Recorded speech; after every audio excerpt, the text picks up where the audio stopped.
kahit sino po ang tumatakbo, ano man po ang posisyon mula presidente hanggang kahuli-huli ang barangay kagawad, hanggat walang pinal na judgment of conviction sa isang kasong kriminal ay nakakatakbo.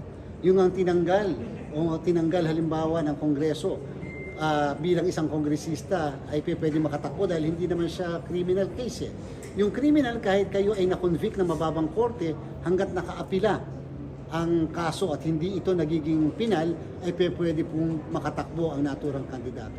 Yan po ang lesson natin mula sa kaso ng Halusos versus Comelec. At alam niyo naman yung nangyari doon sa kaso ng Halusos, kahit convicted pa ng mababang korte, basta nakaapila yung kaso at wala pang pinal na desisyon yung mismong korte na pinag-apilahan ng desisyon, ay makakatakbo po ang naturang kandidato. Of course, hindi po kayang pigilan ni Comelec yung mga gusto mag-file pa rin ng mga kasong disqualification or cancellation of candidacy.